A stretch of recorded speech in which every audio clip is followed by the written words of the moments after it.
All right, day 4 of prep.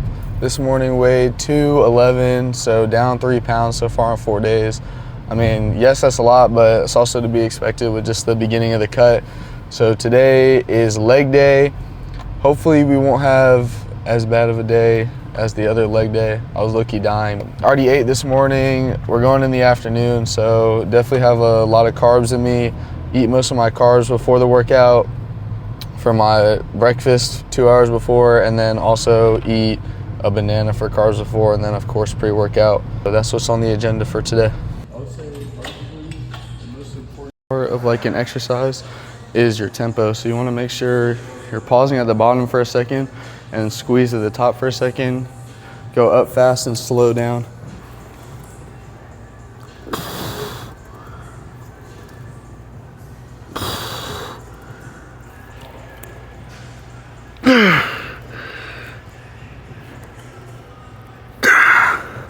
Good set right there.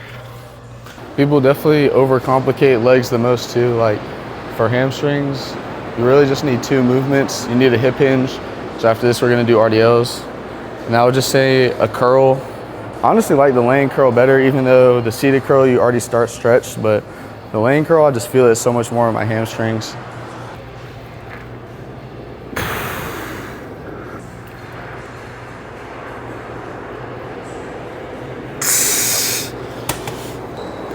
On these though, it's really easy for, once you start failing, to like try and shrug yourself and like use your momentum to help with the weight. But it's important just to really press your legs into the thigh pad and like push almost through your quad and feel it in your hamstring. Doing RDLs here, 315. Honestly don't need the belt for this, but if I get like 10 really easy, it'll be a good sign that like my lower back was failing earlier. So I kind of just want to test that out and then see how many I can get with the belt. So hopefully get a good 10. But it's honestly kind of a pain setting this up on the ground. I wish they had like something to put this on, like a rack, but they don't got a rack like that here. But it's all good, make do. I'm gonna do a pretty strict form, not too much knee bend, slow down, fast up, you know the drill.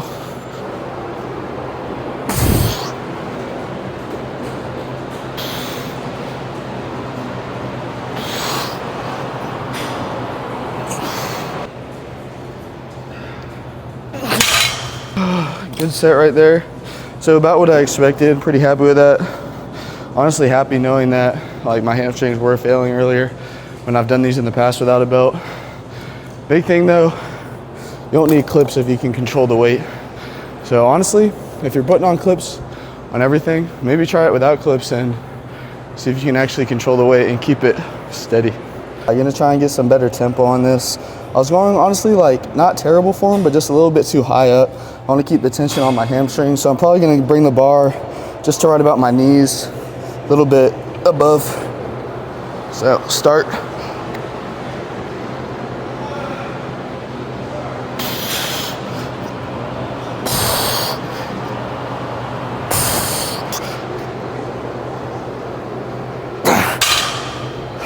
Good 7 reps. Overall, for a belt to use on RDL, I wouldn't say it's really a good or a bad thing. Like, if you're worried about your back failing before your hamstrings, definitely use it. But for me, it's not really an issue. In general, just make sure you can do around the same weight with your belt as without, so that you know your hamstrings are failing. All right, last set, best set, guys. Try and go for hopefully another 7 right here. And we're gonna move on to some quads. Also, straps are definitely a must for RDLs. If you're just gripping your RDLs raw without any straps, you're either weak as shit or your arms are strong as shit. And it's probably your hamstrings that are weak as shit. Good tempo right here.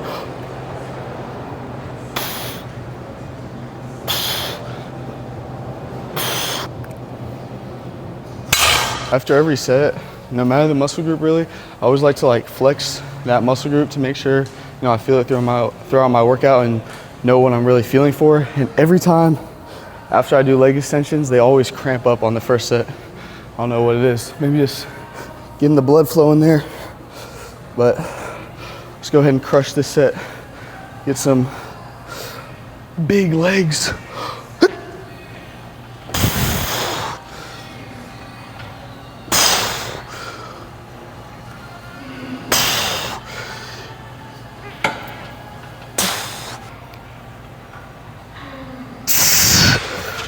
Everybody always asks how I get such big legs, and it's really just the form. Like, I don't think I've ever seen anybody do as slow and controlled as that. It really is all the small things that you don't think about when you work out that really matter the most. I got 315 loaded on the bar here. We're gonna do a barbell squat this time because I actually want to feel the weight on my back. I feel like just having that mental cue helps a lot, and I honestly just like barbell squat a lot more than Smith. Gonna bring out the belt this time just to make sure, again, lower back isn't failing. I don't think it will. I'm usually pretty good on squats. Usually get somewhere in the neighborhood of 8 to 10. So we got this little plate for the heel raise just because it's not really like a bigger plate that doesn't have the bumps. I don't know, these plates are weird, but try and get 10 good reps here. Again, no clips, making sure it's even by ourselves. All right, let's get it. This is gonna suck. This little ass plate. Legs are really tight.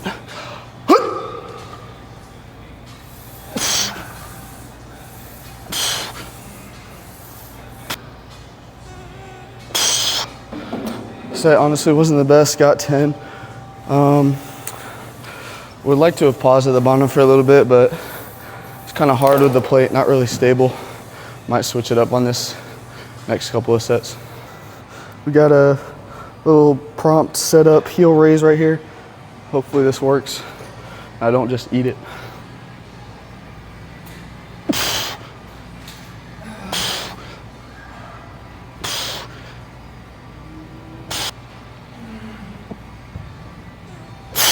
Definitely taking some longer breaks this time so I don't actually die.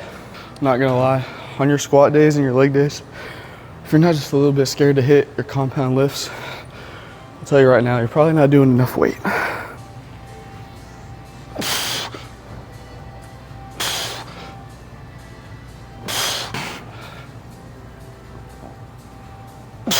A lot of people say, oh, I did 7 good sets, you know, call it quad day there. I'm pretty tired, don't feel too good. That's why you're small.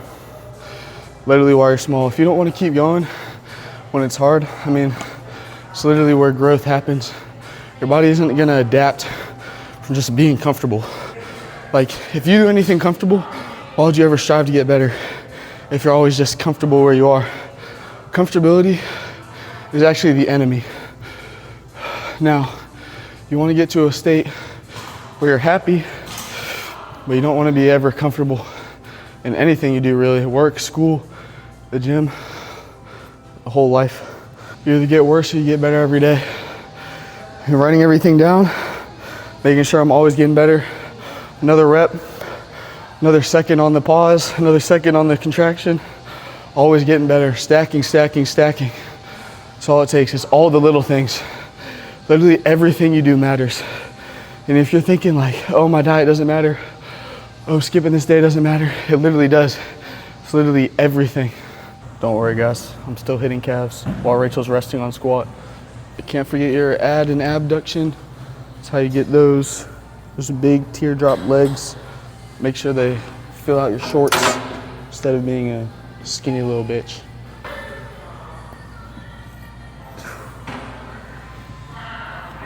Overall, really good leg day. Made it work with the squats, wasn't too bad. We had to use that kind of a janky setup with the pad and stuff, but still pretty good. Excited to go back home and get some good food. Probably eat, I don't know, honestly don't know what I'm feeling like. Probably eat some tuna and rice, just something chill. Get a little bit of protein in. And then got my first shift today at work with Rachel, so pretty exciting. Guys, I'm never cooking that much food again and freezing it because taking it out of the freezer containers when it's all frozen is just a whole pain in the ass. I don't want to like de-thaw it and every time and stuff, so I just take it out while it's frozen and then de-thaw it separately. But it's literally like, bro, it's such a pain. So I think from now on, probably like cook everything like 2 to 3 days in advance. So that way I'll have food for like 3 days and then like cook that night for everything. So that way I can actually keep the food in the fridge and it won't go bad. Because I didn't look that up before with the time. Like ground turkey goes bad in a day in the fridge somehow. So just have to account for that next time going into week 2. Little dieting hack. Got pasta and tuna, 50 grams of carbs, 40 grams of protein, literally 1 gram of fat. Probably one of the best things you could eat post-workout. I have not been really eating any of the fruits or vegetables that we bought, so probably going into the next week, definitely not gonna buy as much of those. Ooh, pasta's done.